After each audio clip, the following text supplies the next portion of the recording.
Hello there, world. Welcome back to my channel. If you're new here, I'm Joe, a licensed certified public accountant with over 10 years' experience in corporate and public accounting. I have an extensive background in accounting, audits, and taxes, and I'm all about helping you take control of your money and live smarter.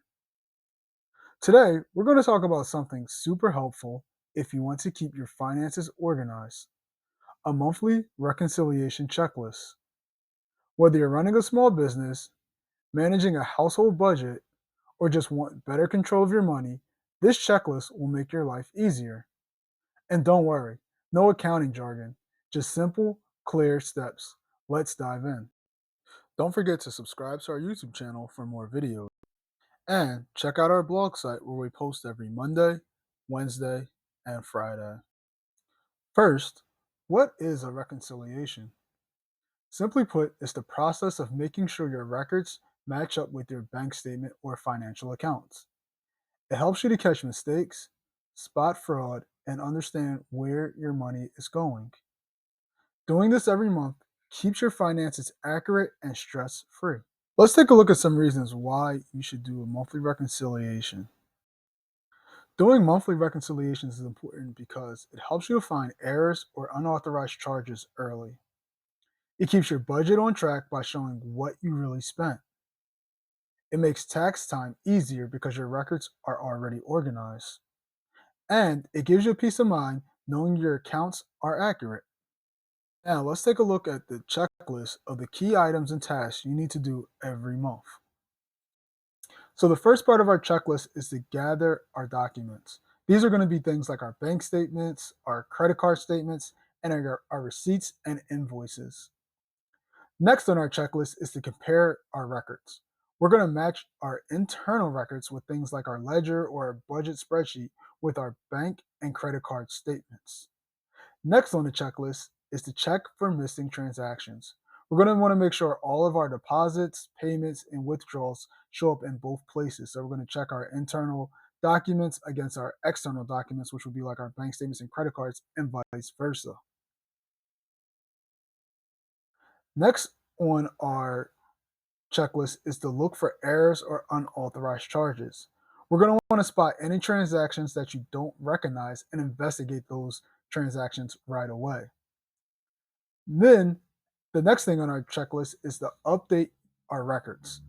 This is going to be to add any transactions that are missing in our records that we may have forgotten to record, or we didn't get a chance because maybe we didn't have the time at that moment to record those transactions. So we're going to record any missing transactions that aren't there.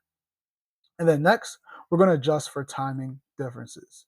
So what this means is that sometimes transactions may appear in your records, but not on your bank statement, yes, or vice versa. We want to make note of these. So some of the things that are usually timing transactions are going to be things like maybe on our bank statement, there may be a charge for a monthly fee, or there may be a bounce check fee or an insufficient fund fee. We're going to make sure that those things will show up on our bank statement, but they won't be in our records. So we're going to adjust our records and reflect that. And then on the other end of it, maybe there was a deposit that we made that just hasn't cleared the bank yet, so it's not showing up on our bank statements. Or there may be a check that we wrote that hasn't been drawn on yet because the vendor didn't draw on it, or for whatever reason, it may not have cleared our bank statements. So we're going to want to adjust our bank statements for those things that are on our books but may not have hit our bank statement yet. And then the next step is to calculate our ending balance. So we're going to want to confirm that our adjustment records and our bank statement balances match. So that's the next thing, is to make sure that our books match the bank statements and that the bank statements match the books. And then the last part of our checklist is to review and save our reconciliations. So we're going to want to keep copies of our reconciliations for future references and for tax and audit purposes. Here are a few quick tips for helping to make a smooth reconciliation process.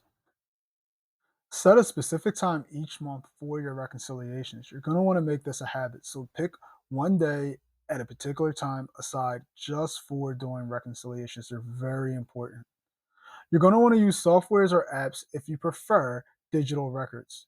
Many tools can help automate this part of the process, but you still want to check those automated processes because a lot of times, um, from what I've seen, I know a lot of times in QuickBooks, they may pick up a transaction and they're not too sure where it goes, so they'll put it in a miscellaneous or uh, uh, uncategorized bucket for an expense, or it may just be straight up wrong wherever it may have automated. So you still want to check even if it does automate it. And remember, don't rush. Take your time to be thorough because at the end of the day, slow is fast and fast is slow. So if you go through it too quickly, then you're going to have messed up records and it's going to cost you in the long run. But if you take your time and you go through it, you'll have honest and good records. And remember, don't forget to always ask for help if you get stuck. It's okay to reach out to a professional. So the bottom line is this: monthly reconciliations is just matching your records to your bank statements. Follow this checklist and you'll stay organized, catching errors early and making smarter money decisions. If you found this video helpful, give it a thumbs up and let me know in the comments, do you reconcile your accounts every month? Join me next week where we will look at what is a general ledger and why it's important to your business. Be sure to hit that subscribe button and turn on all notifications.